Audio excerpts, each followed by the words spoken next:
All right, we started the day with a big jobs report, but the markets closed about even as investors try to digest a big week of news, the Fed's move and the elections. Joining us now are Chris Rupkey, Chief Financial Economist at Bank of Tokyo Mitsubishi, and Neil Grossman, Chief Investment Officer and Managing Director at TKNG Capital Partners. Guys, thanks for coming in.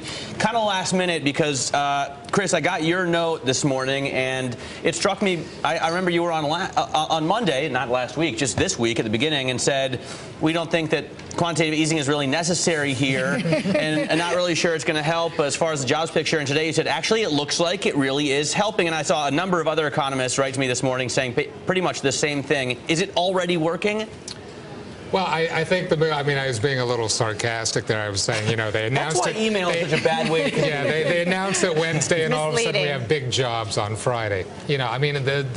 The revisions in the job number were tremendous. 252,000 more new jobs today than at 8:29 this morning. That's simply incredible.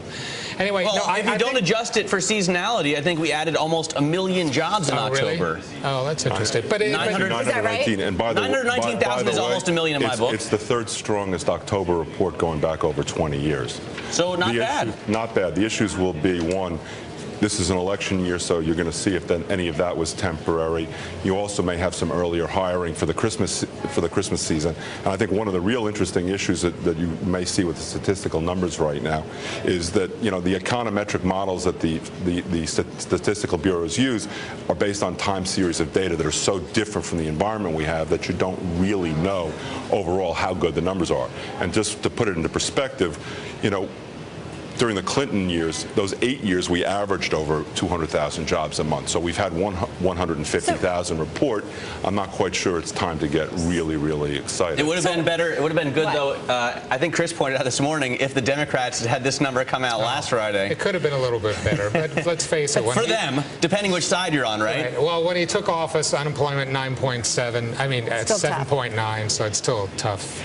Let me ask you, does this say that QE2 and all the stimulus measures, fiscal and monetary, they're working? Are they working? I mean, the older measures, you can argue, are working. You can also argue that the announcement and the public evolution of the discussion have sort of helped people feel better.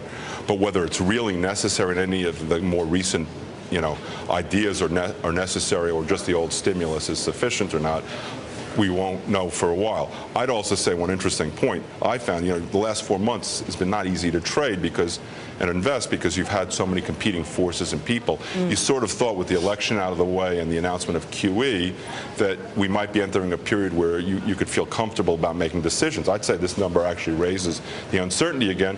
You're going to go right back to trying to figure out what the next meeting is going to do and how long it's going to take them, if at all, to change their tune. I mean, I would assume that the chairman is not about to let this unwind in the first or second. We haven't even started buying, but by February, or you may start to see the data sufficient, and the inflation numbers in particular, which we will see and watch, that the Fed starts to question what it did, and that's not helpful. Well, and Chris, I mean, you said in your note that maybe this will temper the quantitative easing. You weren't being sarcastic there, were you?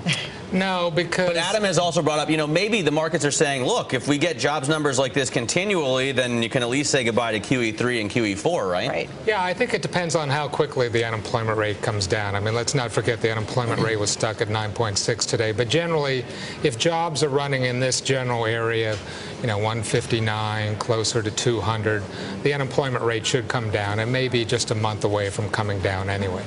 The only problem you'll have with that, and the Fed would consider this, by the way, to be a good problem, is you could see the unemployment rate drift higher first as people enter the workforce looking for jobs. That would not necessarily be a problem. Will the markets perceive it as at that? I'm sure if you see that happening, yes. I mean, there'll still be some question marks.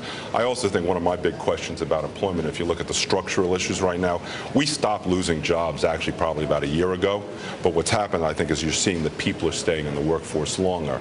And the real issue to me is to watch how young people can enter the workforce, because they're really going to be the engine of growth going forward. And they've had a really tough time. And they've had a really, really tough time. So I think that's very, very important to watch right now. By the way, even if the unemployment rate does come down, a little bit, or even by one handle, it's still a lot, right? I think we were talking about with Diane Swank, what's an extended period, and she said, well, by her accounts, it's into 2012. Do you guys see as well the Fed holding off? The extended period, when it came out, when they first used the language, it was thought to be like 3 or 4 meetings. And we're talking about what the Fed says, how long it's going to be that they hold interest rates this low. I think they just see, like 3 or 4 meetings, a reasonable period of time. I mean, when they first used the language, I think Bill Dudley, New York Fed president, said 3 or 4 meetings. I think one of the problems will be, again, how the markets react. Look, the economic data is still weak. The markets are ahead of themselves. So you're going to have to wait and see if fundamentals catch up with market pricing. If not, I think you have a sequencing issue.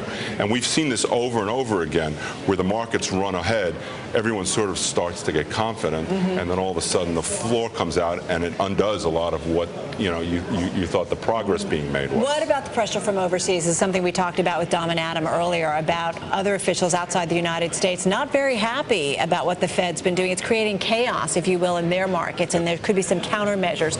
Is that going to be a problem to be reckoned with, Chris? No, I think there's a lot of unhedged. We had heard earlier that there's a lot of unhedged money flows going into these countries that'll appreciate their currencies and hurt their export trade advantage that they have. But Bernanke came out and said with the school kids this afternoon, he was asked that question by a very intelligent school university student, and he said, what about this? Are officials complaining? And they're certainly complaining. The Brazilian finance minister is complaining. But he said, look, it's in nobody's interest. The U.S. basically has 25% of world output. We have to get our ship in order and get our economy moving forward. That will help world growth, and that'll make these other problems disappear. But you know what, and Neil, let me ask you to weigh on this. Michael Burry today said, you can't take poison to cure your ills, and yesterday John Riding from RDQ was on saying, look, the reason we got into this mess was because Alan Greenspan was holding interest rates in artificially low levels. Well, David Stockman talked about the heroin eventually killing a patient. Are we doing the same thing? I mean, are we using the same medicine that got us sick in the first place? Carolyn Bounce says the same thing. I think the answer is probably yes, but the circumstances where we are relative to when the Fed in 03 or 04 started to raise rates is different. Look, we have had an enormous unwinding of our economy, and the distortions are enormous. And my concern is, of course, we don't let the distortions unwind.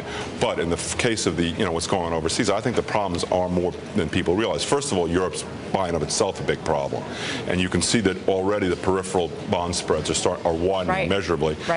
Greece is already out again over 10 or 11, over 11%. Portugal's hitting all-time wides. Spain's an issue. Italy's an issue. And so. No, you're right. Mark Grant keeps running on and on and on, but thanks so much for coming. Chris Rupkey.